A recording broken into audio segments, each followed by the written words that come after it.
बच्चे, परंपरा हमारी उंगली पकड़ के अपनी भूमि पे हमें चलाना शुरू करती है। और लेकिन वो बच्चा जो है उससे सीखने लायक एक बात है, वो ये कि वो लगातार दौड़ता हुआ भी जब माँ का हाथ छोड़ता है तो दौड़ता हुआ भी पीछे देखता रहता है कि माँ कितनी दूर है, मैं वापस उसके पास पहुंच पाऊंगा कि नहीं पहुंच पाऊंगा। परंपरा अगर हमारी माँ है तो अब तो हम सारे ही भारतीय उसके ऐसे बालक हैं जिसने हाथ पकड़ के हमें चलाना सिखाया। हम पीछे भी देख रहे थे, लेकिन इसके बाद फिर देखना बंद हो गया।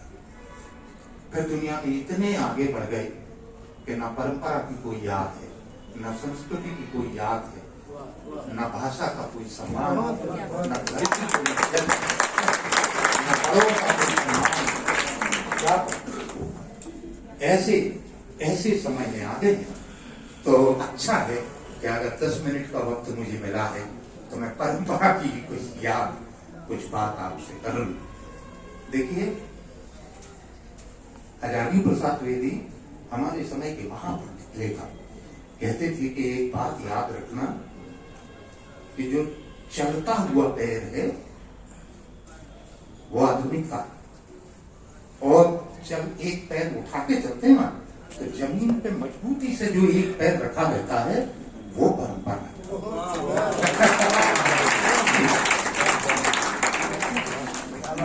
हम अपने समय के ऐसे अनूठे आधुनिक हैं जिनने दोनों पैर उठा दिए। गिर पड़े।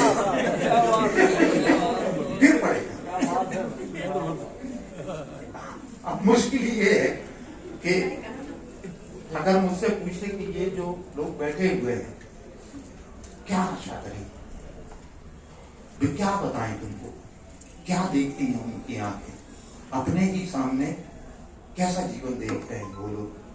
अभी हमारी बहन जो एक भूमिका बना रही थी ये पत्रिका के विमोचन के समय, वो इसकी चिंता कर रही थी साहित्य की कि अब रुचि नहीं बची, पाठक संख्या उसको बचाना है। देखो,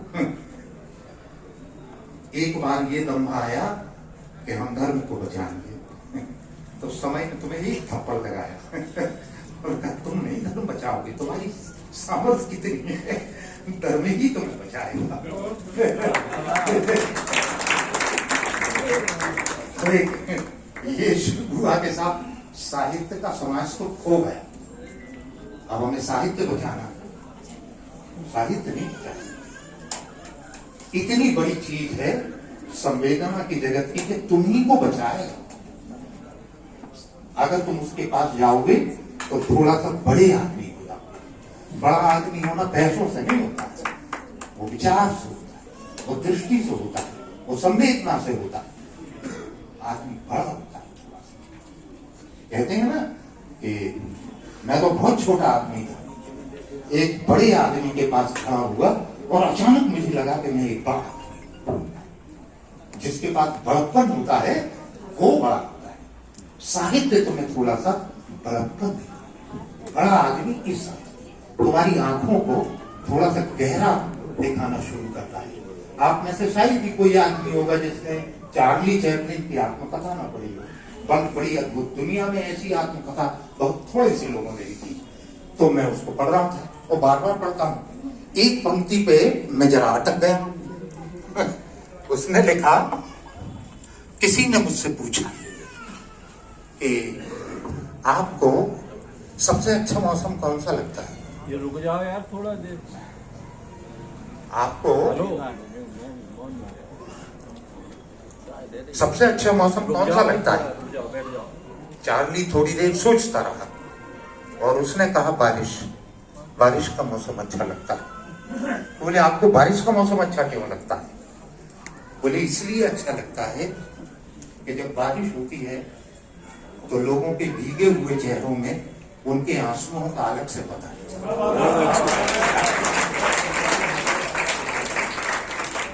साहित्य में होने का अर्थ है ऐसी जगह होना, एक ऐसी आंख का मिलना, बारिश में भीगे चेहरों में भी आंसुओं को अलग से पहचान, इतना गहरा तुम्हारी आंखों को बनाता है साहित्य। और अगर तुम ये नहीं कर सकते तो साहित्य के पास कृपा कर आओ नहीं, क्योंकि वो तुम्हारा कैरियर नहीं हो सकता।